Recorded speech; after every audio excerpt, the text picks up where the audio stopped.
Right. Before I ask for questions, I'm going to ask our speakers the question that I did raise earlier. It's a wide question.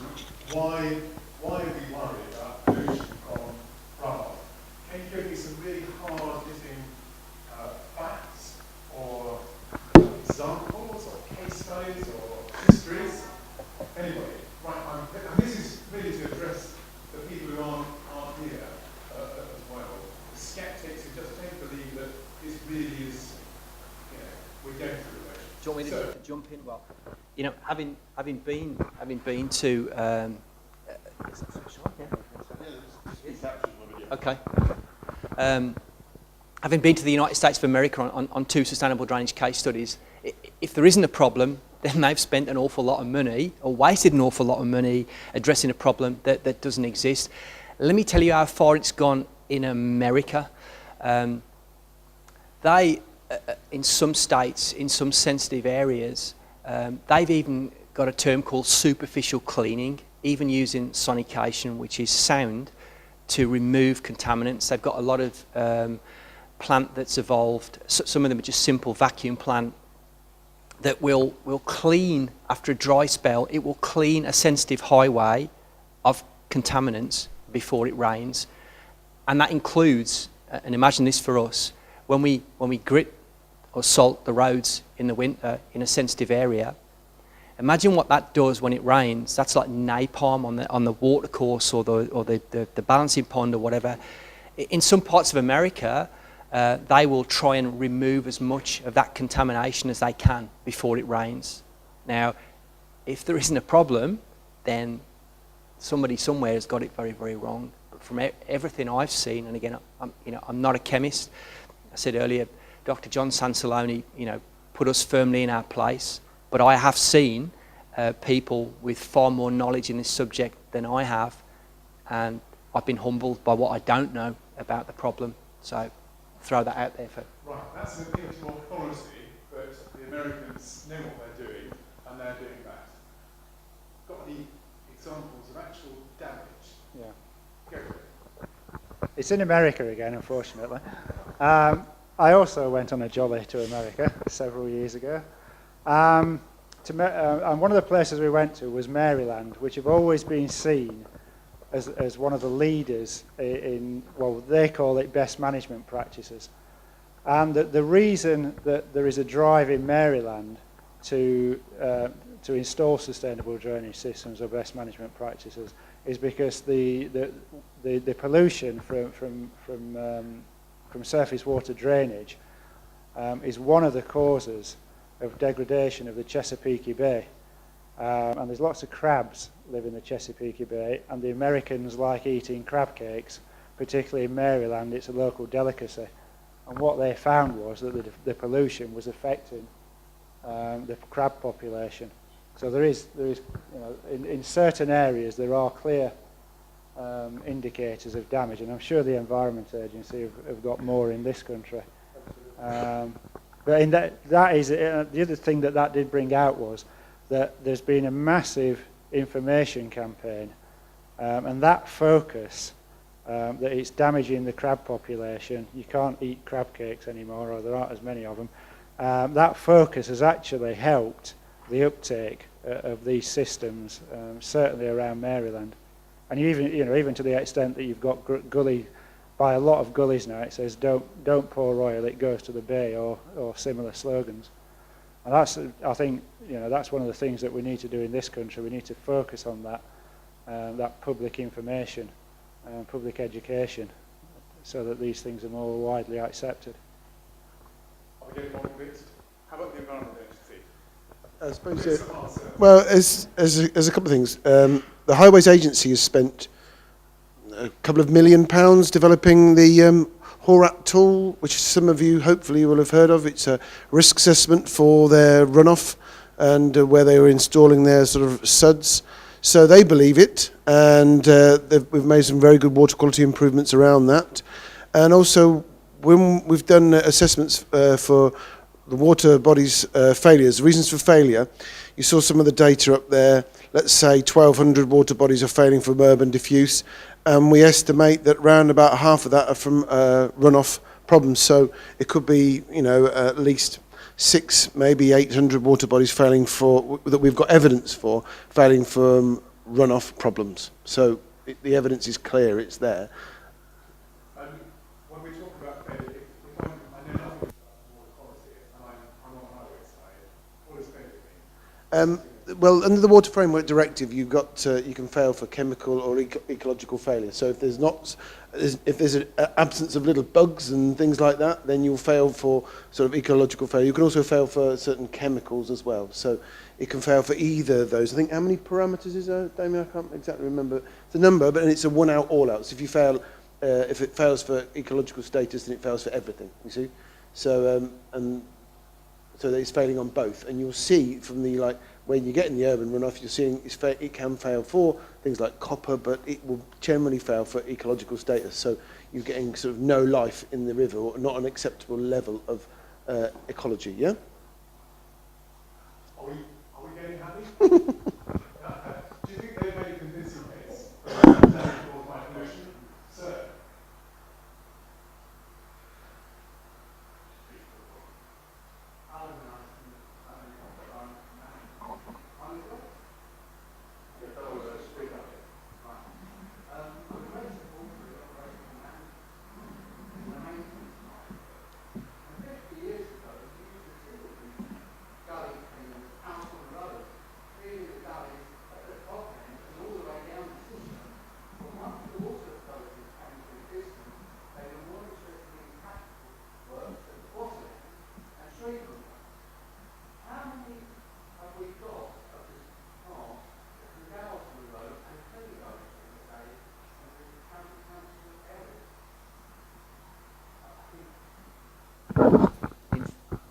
In fairness to the water companies, gullies and highway drainage, it's not their remit.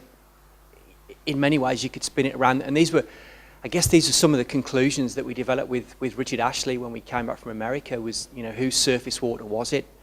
You know, a gully actually drains for free into, in many instances, a public sewer. So it's down to the highway authority, the highways agency, the people who own that gully and maintain it in perpetuity to do so. I think, I mean, perhaps we can throw this out to the floor. I think, you know, back in the day, as you say, when I was back in local authority, when I worked in a drainage maintenance department, we had a budget for that. We had the plant there. We had our own plant. I did, it was Dudley MBC, I worked essentially for Severn Trent Water, but on highway drainage schemes, that wasn't for Severn Trent Water, that was for Dudley MBC, because we had a budget for highway drainage, and out of that budget came the gully emptying programme. I would imagine now, you know, working with clients in local authority, that it's very, very difficult to ring fence that budget, and there are probably pressures elsewhere, and that money has been spent. And I know that there are authorities who've just almost sort of turned a blind eye and will only react to cleaning gullies when there's a flooding problem. But for every gully that stops working, that's exacerbating the issues elsewhere. Not just pollution, but flood risk. We've seen some of the images. You know, if water's not getting into the system, then it's going to become, you know, an overland flow. The overland flow will build up and build up and build up, and it will cause a problem somewhere. So I absolutely agree with you. And you know, for me, a real backward step, a retrograde step, was back in the 90s when local authority lost the drainage agencies, and that expertise was lost from where it should be, which is in the local authority. I was there, I saw it coming, I moved out to a consultancy, and I know a lot of colleagues did. Some went to the water companies, but a lot of them just left, and that expertise is not there. You know, again, you look back at some of the American case studies and you can see that, you know, within the city, they have drainage people. They have their own budgets. They're ring fenced, and they have the expertise there. And I think that's probably where we need to get back to: ring fence money for maintenance and the necessary skills to be able to identify it as well. I think this is going to be a recurrent issue about the maintenance side of things. Because I'm sure you will say, well, all this sun stuff is all very well.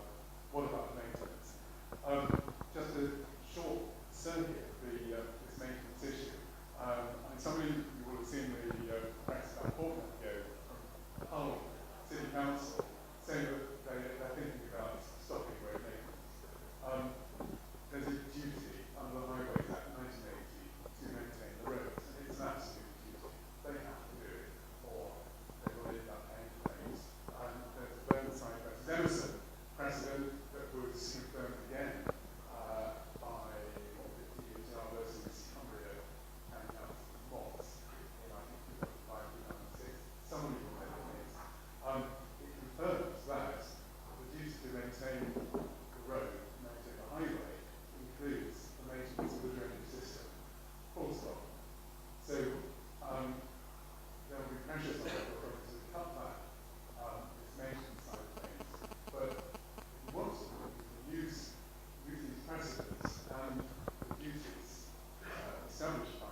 Well, some of our case studies, some of our good sales have actually been in Scotland.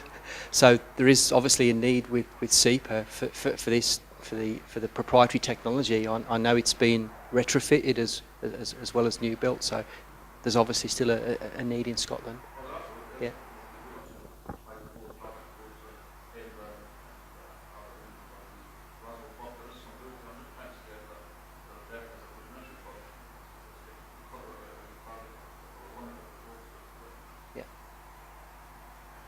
While we're on the funding side of things, I think you also made the point that in new build, that the subsystems can work out cheaper than a conventional energy system. Is everybody convinced? Do people want to question that? Any unbelievers? Yes, good.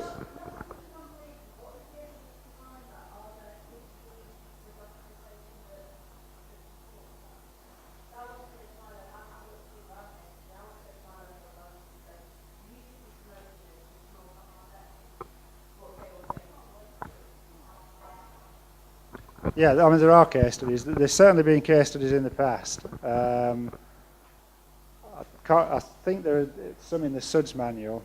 Certainly HR Wallingford did work on whole life costing of various systems. On Interpave's website, they've done a very comprehensive comparison between a series of sites, different types of sites using concrete block permeable paving and a normal drainage system.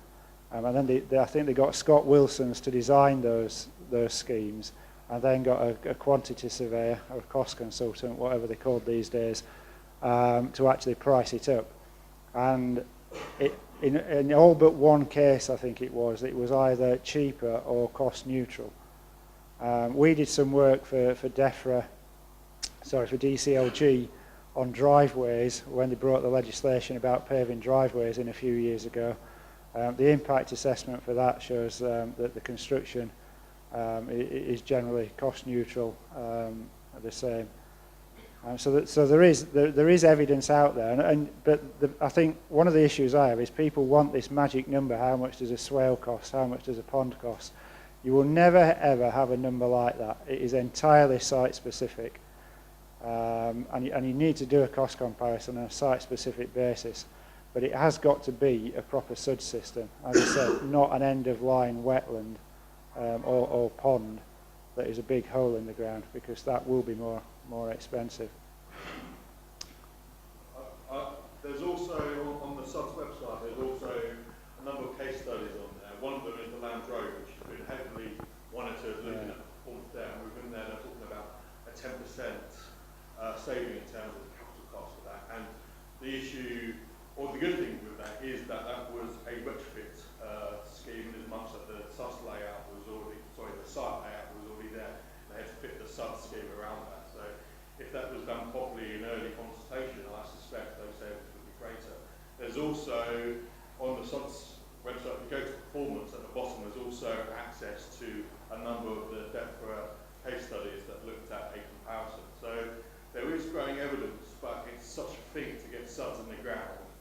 Find that monitoring and capturing costs tends to be one of the last things that gets done. So if you are doing SUD schemes, it would be great to capture that information, because it will save the heartache in the future. An interesting thing that happened to me the other day, and it's not solid evidence because it's not published, but we designed a scheme using those shallow plastic boxes, all designed as source control, had some permeable pavement in there, and had irrigation to trees.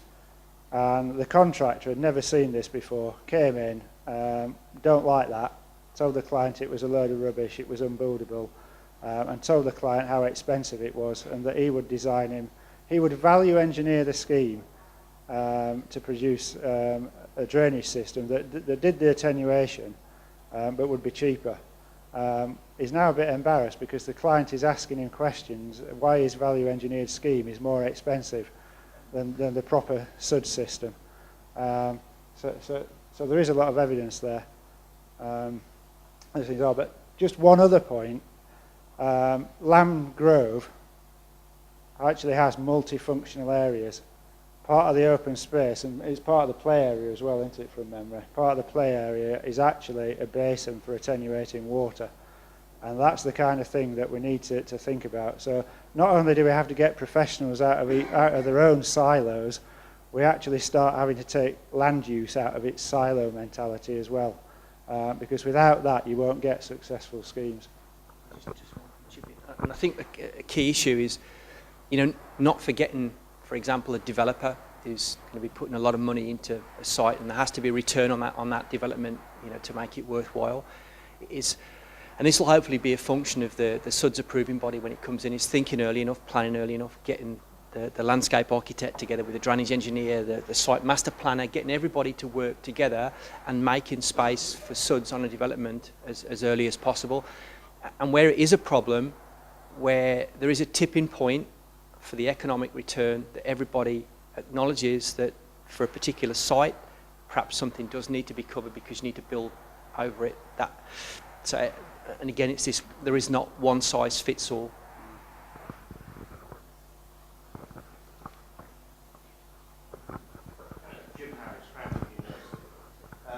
Very interested with this morning's session across the piece.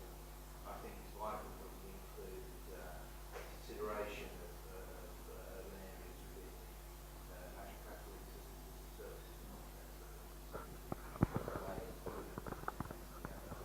I have a very specific question for Steve. I found it fascinating. That's all. That's what I heard. We all breathe a sigh of relief. You know, the stuff that you said about you made a very strong statement that permeable pavements have good pollution removal capacity. So my question, sort of in general, is what's happening to the pollution? Is it accumulating in the permeable pavements? Because although I can imagine you might get some microbial destruction of hydrocarbons, they're not going to do that to heavy metals. So what's happening? I'm glad you asked an easy question. Well, you're right. Essentially, the hydrocarbons, they get trapped within the aggregate, either in the joints or within the subbase, or if there are geotextiles in there, that will help, possibly. But essentially, the hydrocarbons, the day-to-day hydrocarbon pollution will degrade, and there's a lot of work being done at Coventry and worldwide as well that demonstrates that that is the case. You can, if you get a spillage, the hydrocarbons can wash through it, but again, if you've got a treatment train, so you've got other follow-on suds beyond the permeable pavement, they will deal with that. And again, there's evidence that is the case. The metals, yeah, they will get trapped in there. The majority of the metals will be trapped, will be attached to the soot particles, which will get trapped in the system. And and that's the same with any sustainable drainage system. I've got another presentation I do about silt, because people have a big issue about silt being captured in suds, but that is their primary function. That is what they're there for. The main reason that suds and source control work, though, is because you're keeping it spread out. You're not putting a big silt load into a small area. So, yeah, the metals, everything else stays there. And until we stop putting metals into the environment, I don't see that we can do anything else but that. My view, and other people might disagree with this, is that I'd rather have those metals in a place where I know they are, where they're not particularly an issue, rather than uncontrolled entry into water courses, into groundwater, for example. That's what I thought you would say. Right, as I asked it, sort of question. Nice. That then brings a very interesting point that really anything that traps silt could be considered as part of a subsystem if you're looking across the different parts of the treatment system. Yeah, I mean, essentially, it's got to trap silt. It's got to trap it consistently, and it's got to be demonstrated to trap it consistently, and not get any washout, as David showed, that you don't want washout afterwards. So those channels that I showed, we've shown that, and I'm sure that David's got evidence for his and other manufacturers. I know Martin Fairley at ACO has probably got data for some of the things that they sell. Yeah, I mean, as I said, it's horses for courses. You've got to demonstrate that it's doing the job. Yeah. The permeable pavements actually help to take out fecal pathogens as well, which is really useful as far as our bathing water protection goes. So, you know, you're absolutely right, the metals are going to stay there, but the fecals is also important too.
Give you a very quick update. It might be slightly quicker than you'd hoped for.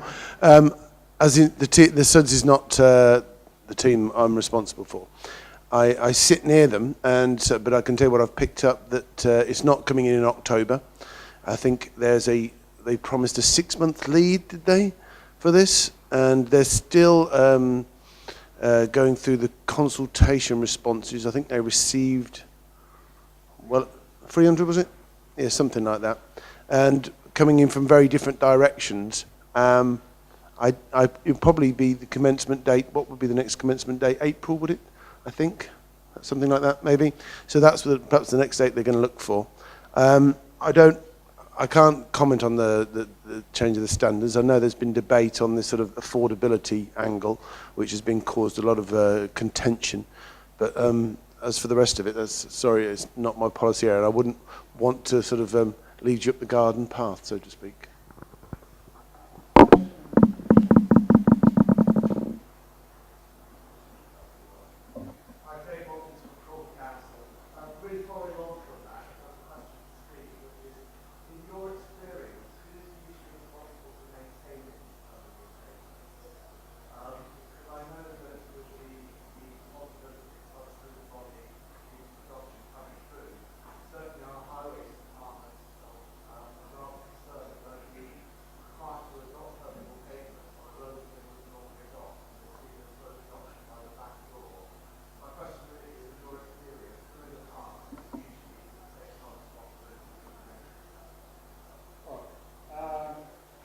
Private areas, it's always been the owner or the operator of the site. So in Scotland, there's certainly loads of supermarkets. So in that situation, the supermarket will be responsible.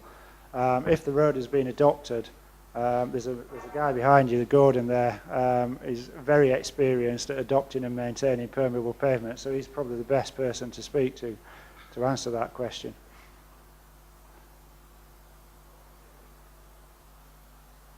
Sorry for dropping you in it there.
I can give you the technical. I only do technical. I don't do politics and who owns what.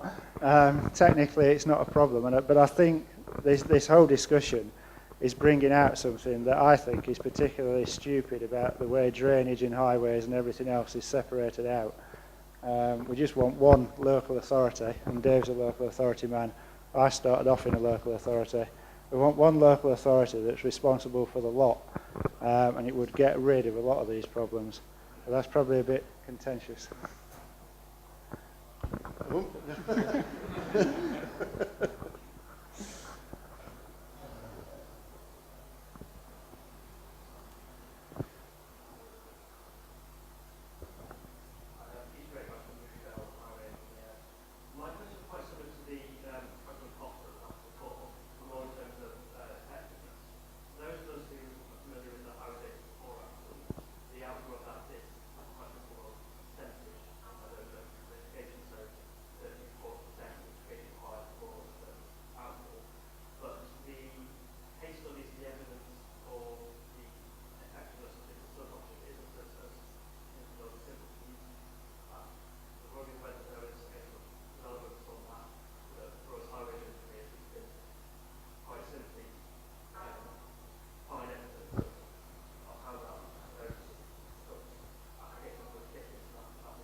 I presume you're talking about, when you say suds, you're talking about natural suds. Well, the proprietary, we could provide all the evidence that I think that you'd require. There's a lot of testing, as you see, with the downstream defender. Third-party authentication. 99.9% virtually capture rates. There's a lot of information available in terms of an application, particularly on a linear construction scheme, which I've worked on in the past, where land take can be an issue, costs can come into play, big balancing ponds if you have to do a compulsory purchase of land, then that can influence. So moving to a proprietary solution that's located in a verge that can be easily maintained might also influence. But in terms of performance and maintenance, we could answer most of those questions. I think worldwide there is a lot of information, but one of the problems, and even in the UK, one of the problems is none of it is presented in a standard form. In particular, it's mainly in research papers, or it's held by manufacturers. And I think one of the things that would help in that aspect is to develop a standard form of presenting the data. Because there are tools that you can use. There's Music, which is a computer program from Australia that models pollution in drainage systems. So the tools are there, but it's getting the information to put it in, as you said. And again, if you go to our website, there is information there on all the processes, except it's not standardised testing for the world. We've probably time for two questions. So there's a gentleman over there, and then a lady.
Absolutely. Can I just go back again to the 2006 technical mission? There were 2 water companies on that. The Environment Agency was on that, consultants, and there were manufacturers, and it was led by Professor Richard Ashley, who worked the group very, very hard for the 2-week period to get the output to put out as a formal report. And we just head scratched on exactly that point, and that's where we came up with the term, whose water is it? And we realised when we looked at say the control the city of Portland had, for example, which is a case study that I'm normally talking about, Portland, Oregon, the control the good people of Portland have on their water, generating their own income from sewage and sewerage charges. The expertise there, we realised that we've become so disparate, and we have taken a huge backward step in the UK. And perhaps the biggest stakeholder that can have an influence here is central government. Somebody has to change it, yeah. And we look again over the past few weeks, and it's still happening. Flood risk. So we're going to we'll probably get another inquiry, another paper, and we just seem to go around in circles. I absolutely, totally agree with you. With anybody. It does need to be better coordination. I don't know what the future will hold. I'm not sure if it was even referenced in the water white paper, is it? Not sure. No. Not sure. That's... I take the point. There's supposed to be a water bill supposed to be coming out today, but I don't think we've been into those issues. I think at the moment, because there's a lack of coordination of focuses on partnership and collaboration, but there's only so far you can go. If you look at what they've been able to do in the emerald cities in America, like Portland, like Philadelphia, like New York City, because, like you say, they own the sewer system and also the highways and can do green infrastructure, whereas the situations we're going to hear this afternoon is all about engagement between the local authorities and the water companies. So it's all about partnership and partnership funding, which is why we're trying to focus on ecosystem services to capture those benefits that get attributed to all the partners that come to the party. Sorry about that.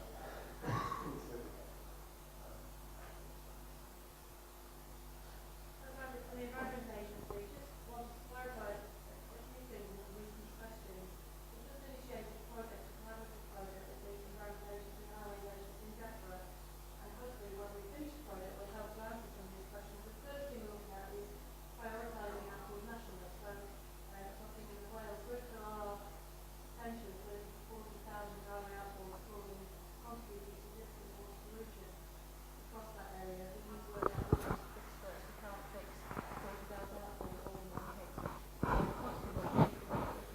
So hopefully, when we finish developing the prioritisation tool, we'll be able to come up with a list of households in order important, and therefore remediate and retrofit remediation systems in that order. Another part of that project, which will help answer Peter's question, is we're looking at developing some standard test procedures for proprietary products, so that although, as David says, Hydro's got lots of information about their products, like Hydro information, and what we need is some large-scale tests that are independently for all proprietary products, so that the highways agency, the environment agency, or local authorities can select proprietary products to supply to their own problems, based on knowledge that they've got the right product for the right job. That's going to take us time. We are going to join in with the development of that test procedure. Maybe we need to set up a small area. And the last thing is just talking about responsibility in doing highway drainage and plastic drainage and other bits of drainage such as mine waters as well, trying to do things together. The catchment management system that we use in the Environment Agency absolutely support all the drainage trying to benefit the environment, etc. So if we've got a discharge, perhaps from a metal or a coal mine, for example, in Wigan, how to do it road, and we've got a highway drain, we've got metal, and they're all in the same area. We would love to see us have a construction that treats everything at the same time. And there are some benefits to that. If you've got iron coming out of the coal mine, that can help to absorb the metal that's coming out of the road drainage. And so there are certainly benefits to co-delivering this kind of physical journey. Thank you, Matt. I think that's probably a statement rather than a question. That's all right. We're now at lunchtime. Would any of the speakers like to make any final comment based on what they've heard this morning? Just one more thought on the question of whose water. A couple of years ago, part of a flood risk scheme I was doing, I went to doing a flood risk assessment and a new development in an area that did flood. Was either fortunate or unfortunate enough to go and see a house. It was a little old lady that was watching TV one afternoon during the week when the River Tame overtopped its flood defences because a bridge upstream had been put in too low, and the river overtopped because the flooded channel hit the bottom of the bridge and pitched it over. And she was watching TV, and the River Tame came through her front door, and she had to be carried out. And there was a lot of photographs in the local press. And you know, for those kind of people and the people we've seen for the last few weeks, they don't care whose water it is. Doesn't matter to them. And aren't they the biggest stakeholder? So I think, you know, that's our biggest challenge is collectively, you know, from all sides, just trying to put pressure where we can and try and influence and address what seems to be the biggest issue we've got is too many stakeholders and, you know, whose water? Anybody?